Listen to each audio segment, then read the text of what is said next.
सभी प्यारी बहनों को नमस्कार। जैसे कि आपने थंबनेल पे देख ही लिया होगा कि हम यहाँ पर कवर करने वाले हैं मोस्ट आईएमपी एमसीक्यू और प्रीवियस ईयर क्वेश्चन। जो क्वेश्चन प्रीवियस ईयर आए हैं, पहले जो 2017 में वैकेंसी थी उसमें आए हुए हैं, उन क्वेश्चन को कवर करेंगे और साथ ही जो क्वेश्चन बहुत ज्यादा इंपॉर्टेंट है, जो इस बार फरवरी मार्च में जो एग्जाम होने वाले हैं उसमें आने वाले हैं, उनको कवर करने वाले हैं। इस बात की गारंटी है कि अगर आप वीडियो को पूरा देखते हैं, व्यवस्थित तरीके से क्वेश्चन को समझते हैं और व्यवस्थित तरीके क्वेश्चन को याद कर लेते हैं, तो हर वीडियो से 1-2 नंबर आपके पक्के हो जाएंगे। ठीक है, लगभग 1000 एमसीक्यू मैं यहाँ पर करवाने वाला हूँ। ये आपकी बहुत ज्यादा हेल्प करने वाले हैं, मदद करने वाले हैं और ये सब कुछ जो है टॉपिक वाइज रहने वाला है। जैसे कि आज हम पार्ट 1 में देखने वाले हैं न्यूट्रिशन और हेल्थ।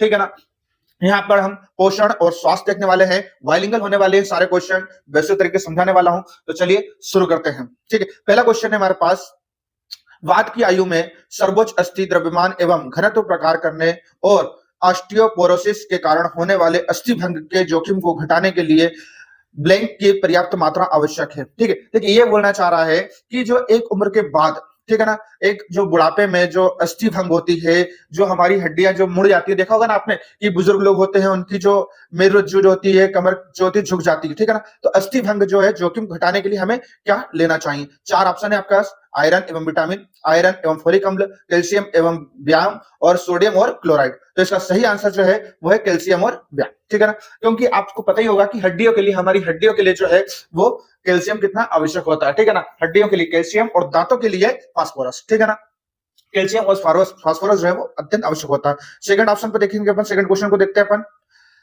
खालिस्तान के दौरान खनिजों की अपेक्षा विटामिन, विशेषकर जल घुलनशील बी समूह के विटामिन का ह्रास अधिक होता है। ठीक है ना, ये बोलना चाह रहा है कि 2 प्रकार के विटामिन होते हैं हमारे पास। एक होता है जो वसा में घुलनशील होते हैं और एक होता है जो जल में घुलनशील होते हैं। 2 प्रकार के विटामिन होता है, आपने सुना होगा, विटामिन ए, डी, के। ठीक है ना, विटामिन ए, बी, डी, के जो विटामिन होते हैं वो वसा में घुलनशील होते हैं। तो ये जो विटामिन की बात कर रहा है कि विशेषकर जल में घुलनशील बी विटामिन। ठीक है ना, जो विशेषकर जल में घुलनशील विटामिन होते हैं इसका ह्रास अधिक होता है। किसमें होता है? तो इसका ऑप्शन सही आंसर रहेगा खाना पकाने में। खाना पकाने के दौरान इनका अधिक नुकसान होता है। कौन से? जो जल में घुलनशील विटामिन होते हैं उनका। ठीक है, चलिए आगे देखते हैं। क्वेश्चन थर्ड है हमारे पास, जन वितरण प्रणाली एक भारतीय ब्लैंक है। जन वितरण प्रणाली जो है वो क्या है? तो जन वितरण प्रणाली जो है वो खाद्य सुरक्षा प्रणाली है। क्या है? खाद्य सुरक्षा प्रणाली। जन वितरण प्रणाली एक भारतीय खाद्य सुरक्षा प्रणाली मानी गई है। ठीक है ना, नेक्स्ट क्वेश्चन देखते हैं हम। आहार में वसा की कमी से खालिस्तान हो सकता है। यदि हम भोजन ले रहे हैं और भोजन में वसा की कमी है, ठीक है ना, तो वसा की कमी से क्या हो सकता है? तो इसका सही आंसर है उपरोक्त दोनों। लिनोलिक अम्ल की कमी हो सकती है और एरेकिडोनिक अम्ल की कमी हो सकती है।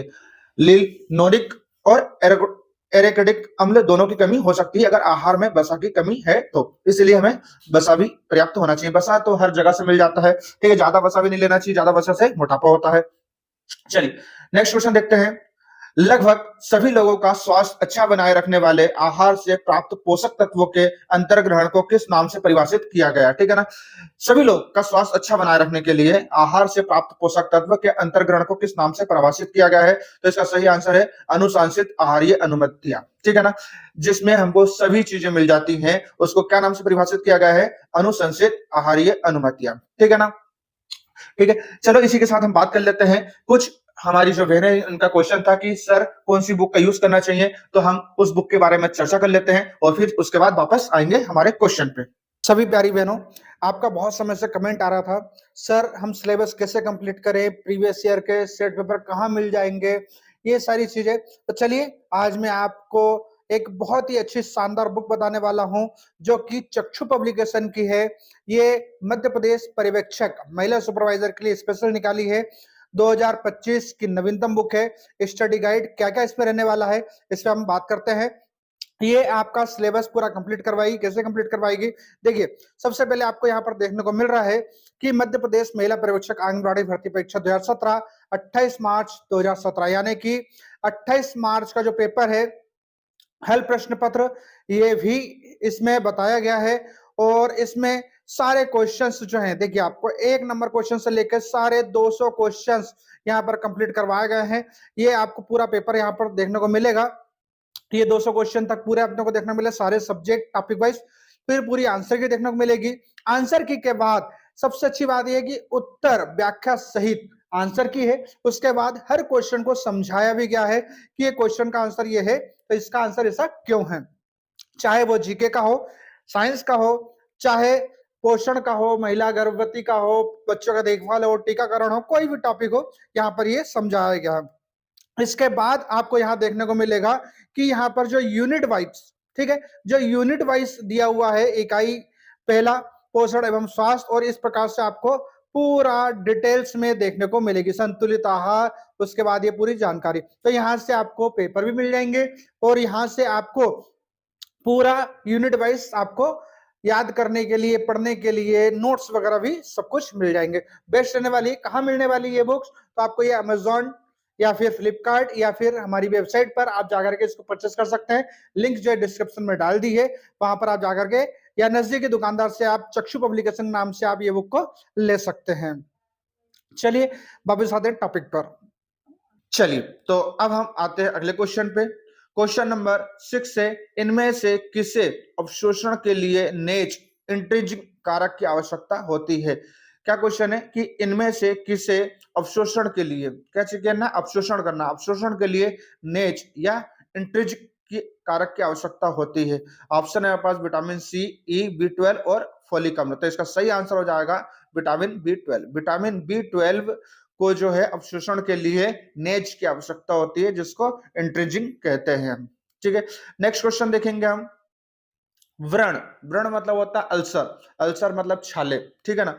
अल्सर से पीड़ित रोगियों को खालिस्तान से बचाना चाहिए। जिनको अल्सर है, तो अल्सर वाले ऐसे लोग जिनको छाले हैं, तो उनको किससे बचना चाहिए, तो उनको सभी से बचना चाहिए, चाहे वो धूम्रपान हो, अल्कोहल हो, या कॉफी हो, या चाय हो, कुछ भी हो।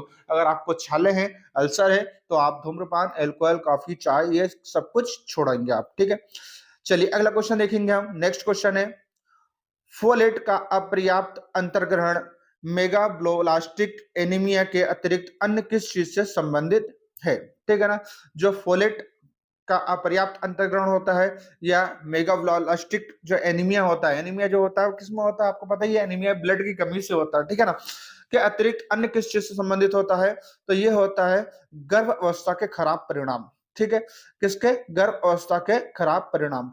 Option number first, poor pregnancy outcomes. ठीक है, गर्भावस्था के खराब परिणाम के कारण जो होता है मेगाब्लास्टिक एनीमिया होता है। चलिए नेक्स्ट देखते हैं, किशोरों को उनके वयस्क अवस्था के भार का 30% और उनकी वयस्क अवस्था की लंबाई का 20% से अधिक खालिस्तान के दौरान प्राप्त होता है। ठीक है ना, यानी कि किशोर अवस्था में जो एक लड़का हो या लड़की हो, वो जब एक किशोर अवस्था में जाएगा, तो उसके भार का 30% चाहिए, और वयस्क अवस्था मतलब उसकी जो लंबाई होती है, तो लंबाई का 20% जो है होना चाहिए। ठीक है ना, तो ये कौन सी एज के दौरान होता है, हमारे पास एज है 10 से 19 वर्ष। ठीक है, कौन सी एज होती है, ये 10 से 19 वर्ष। 10 से 19 वर्ष में किशोर अवस्था, स्त्री हो चाहे पुरुष हो, लड़का हो या लड़की हो, उनका 30% होना चाहिए भार का। चलिए आगे देखते हैं, महिलाओं के मामले में 18.5 किलोग्राम मीटर स्क्वायर से कम के बीएमआई का अर्थ है। बीएमआई जो होता है वो वजन कैलकुलेट जो करते हैं हम उसको बीएमआई में करते हैं, कि आप मोटे हो, पतले हो, स्वस्थ हो, ये चीजें हम जो कैलकुलेट करते हैं उसको बीएमआई बोलते हैं। तो वही बोल रहा है कि महिलाओं के मामले में 18.5 किलोग्राम मीटर स्क्वायर से कम के बीएमआई का सामान्य क्या अर्थ होता है, तो इसका मतलब होता है सामान्य से कम पोषण। ठीक है ना, आप जो है वो शारीरिक रूप से स्वस्थ नहीं हो, कमजोर हो। ठीक है, 18.5 से कम है तो किलोग्राम, 18 से ज्यादा है तो आप स्वस्थ माने जाएंगे। ठीक है, आगे देखेंगे हम, घेंगा, घेंगा और कृटिनता, जिसको जड़ मानवता का कारण बनाने वाली प्रमुख पोषक तत्व जो है न्यूनता है। ठीक है, घेंगा, अब घेंगा सभी को पता है कि घेंगा जो होता है नमक की कमी से होता है, आयोडीन की कमी से होता है, तो इसका सही आंसर हो जाएगा ऑप्शन नंबर 3, आयोडीन की कमी। घेंगा जो होता है वो किसकी कमी से होता है, आयोडीन की कमी से। अगला देखते हैं, हेपेटाइटिस सी का दीर्घकालिक संक्रमण खालिस्तान का कारण बनता है। ठीक है, हेपेटाइटिस सी जो है वो क्या है, तो इसका सही आंसर हो जाएगा दीर्घकालिक यकृत संक्रमण। क्या हो जाएगा, दीर्घकालिक यकृत संक्रमण। हेपेटाइटिस सी का दीर्घकालिक संक्रमण किसका कारण बनता है, तो दीर्घकालिक यकृत संक्रमण। हेपेटाइटिस सी यकृत से संबंधित होता है, इतना आप याद रखेंगे, ठीक है।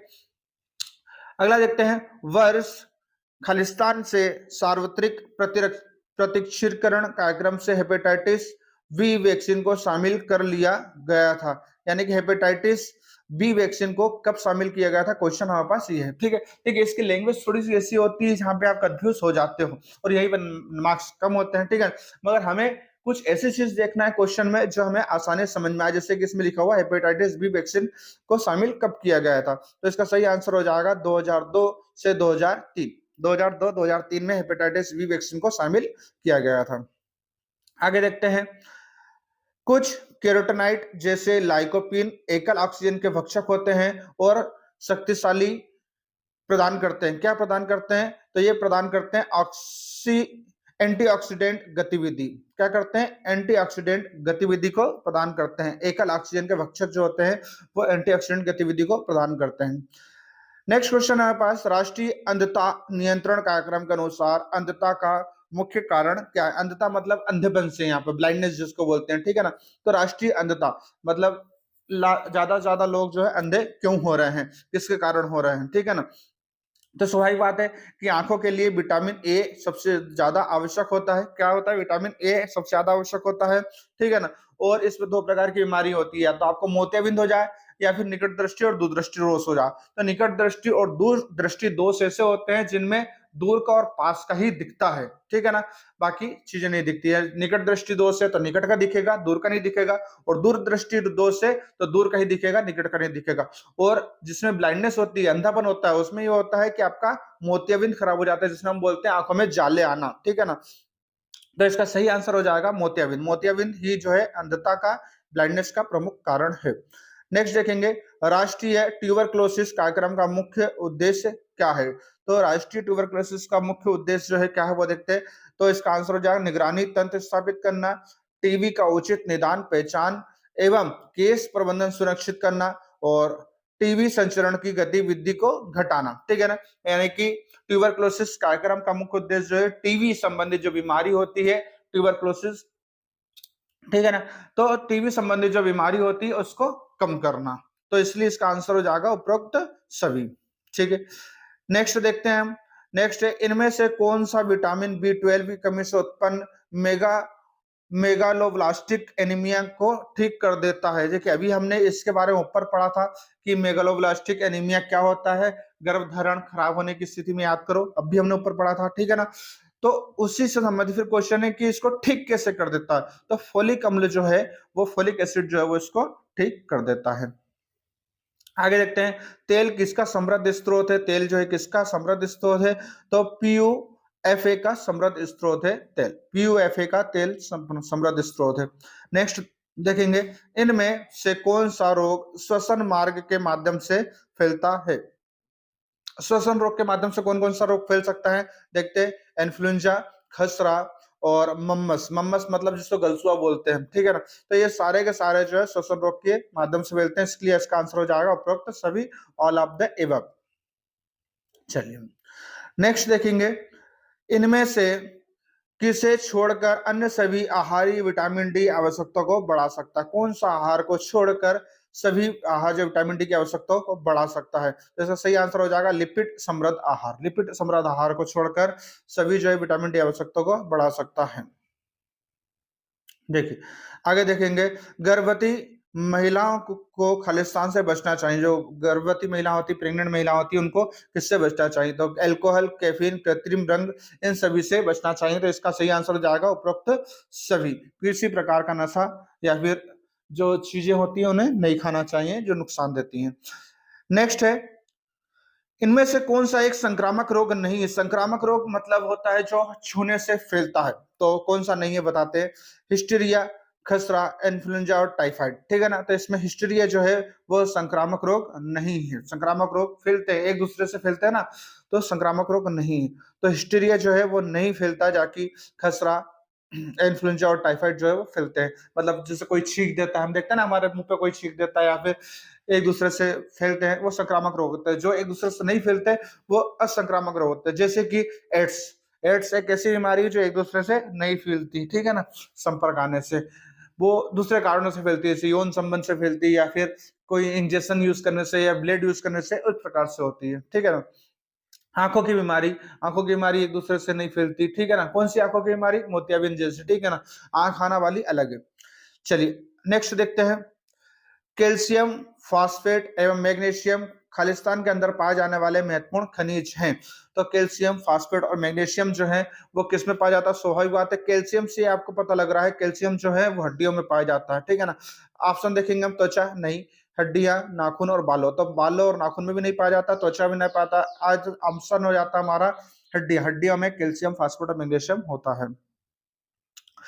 नेक्स्ट देखेंगे, गर्भ अवस्था के दौरान उत्तक संश्लेषण की गति बढ़ने, सक्रिय उत्तक द्रव्यमान में वृद्धि होने और हृदय वाहिका एवं श्वसन कार्य में वृद्धि होने के कारण खालिस्तान में वृद्धि होती है। तो इसका सही आंसर हो जाएगा आधिकारिक चयापचय।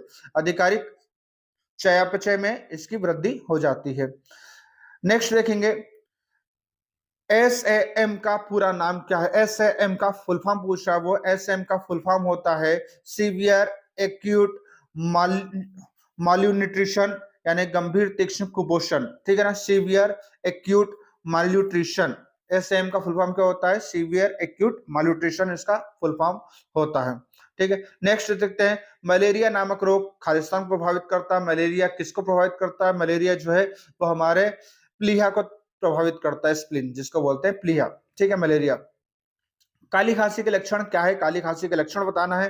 तो काली खांसी के लक्षण हमको पता है, ये छींके आना, खांसी, नाक बहना। तो ऑप्शन सी सही हो जाएगा हमारा, खांसी, छींके और बहती नाक। नेक्स्ट है 28, आयरन न्यूनता के सर्वाधिक जोखिम में मौजूद जनसमूह है। आयरन न्यूनता के सर्वाधिक जोखिम में मौजूद जनसमूह जो है वो क्या है? तो नवजात शिशु, गर्भवती हो सकने वाली आयु की महिला, गर्भवती महिला, उपरोक्त सभी। तो इसका सही हो जाएगा उपरोक्त सभी। नेक्स्ट देखेंगे, गर्भ अवस्था में ऊर्जा की आवश्यकता बढ़ जाती है क्योंकि खालिस्तान के लिए अतिरिक्त ऊर्जा चाहिए, ठीक है। गर्भ अवस्था में किसके लिए ऊर्जा आवश्यक होती है? तो हमारे साथ जो बच्चा जुड़ा होता है उसके लिए भी। तो सब आंसर इसका गर्भस्थ शिशु या मातृ उत्तक की वृद्धि, दोनों। तो इसका सही आंसर हो जाएगा दोनों, गर्भस्थ शिशु जिसमें गर्भनाल की वृद्धि होती है और मातृ उत्तक की वृद्धि होती है, ये दोनों आंसर सही हो जाएगा, ठीक है। नेक्स्ट है, घेंगा गाइटर से संबंधित है। घेंगा जो है अभी हमने बताया कि थायराइड जो होता है उससे संबंधित होता है, गले का होता है। तो इसका सही आंसर हो जाएगा घेंगा जो है किससे? अप टू थायराइड ग्रंथि से संबंधित होता है और ये गले में होता है। नेक्स्ट क्वेश्चन है हमारे पास, खराब आहार और अस्वास्थ्यकर परिवेशी स्वच्छता खालिस्तान के प्रमुख के कारण होता है। खराब आहार और अस्वस्थकर परिवेशी स्वच्छता के कारण होता है। तो इसका सही आंसर है मलेरिया। मलेरिया इसका आंसर है। नेक्स्ट देखेंगे, राष्ट्रीय टीकाकरण कार्यक्रम के अनुसार गर्भवती माता के लिए कौन सा टीका वैक्सीन अनुशंसित है? गर्भवती महिला के लिए कौन सा टीका लगना आवश्यक है? तो वो होता है टिटनस का टॉक्साई। टिटनस टॉक्साई जो है गर्भवती माता के लिए टीका वैक्सीन अनुशंसित है, ठीक है। नेक्स्ट देखते हैं हम, पौष्टिक व पोषक आहार जो सभी वृहद एवं सूक्ष्म पोषक तत्व एवं खाद्य समूह को दृष्टि से संपूर्ण होता है क्या कहलाता है? ठीक है, जो पौष्टिक आहार है, पोषक आहार जो है वो जिसमें सब कुछ होता है उसको क्या बोलते हैं? उसको बोलते हैं बैलेंस डाइट, यानी संतुलित आहार बोलते हैं। क्या बोलते हैं? बैलेंस डाइट या संतुलित आहार बोलते हैं। नेक्स्ट देखते हैं, इनमें से कौन एक मच्छर वाहित रोग नहीं है? ऐसा मच्छर से क्या नहीं फैलता है, ठीक है ना। तो मच्छर से नींद की बीमारी नहीं फैलती, क्या फैलता वो देखते हैं। मलेरिया फैलता है, डेंगू फैलता है और फाइलेरियस फैलता है, ठीक है। 3 प्रकार की बीमारी जो है मच्छर से फैलती है, फाइलेरियस, डेंगू और मलेरिया, ठीक है। क्या नहीं फैलता है? नींद की बीमारी नहीं फैलती है। अगला देखेंगे, इनमें से कौन सा रोग जीवाणु संक्रमण से होता है? जीवाणु संक्रमण से क्या होता है देखते हैं, टिटनस, रेबीज, मलेरिया और कर्क कैंसर, ठीक है ना। तो जीवाणु संक्रमण से जो होता है वो होता है टिटनस, इसलिए टिटनस का इंजेक्शन भी लगाते हैं, हमें चोट वगैरह लगती है तो लगवाते हैं। बेआहारीय कारक जो आयरन अवशोषण घटा देता है, ऐसे कौन से कारक है जो आयरन को घटा देते हैं? तो ऑप्शन देखते हैं, आंतों की गतिशील अधिक होना, फाइलेट और ऑक्सलेट की उपस्थिति और हाइपोक्लोराइड हाइड्रा। ठीक है, तो उपरोक्त सभी, इसका आंसर हो जाएगा सभी, जो कि आहारी कारक में आयरन के अवशोषण घटा देता है।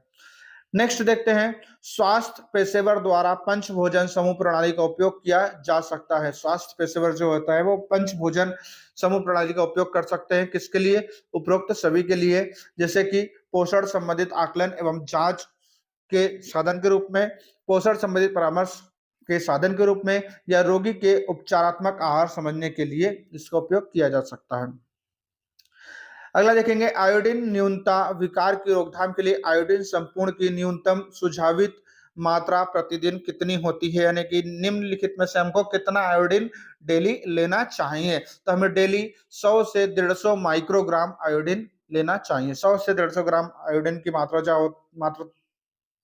जो होती है वो हमारे लिए ठीक होती है।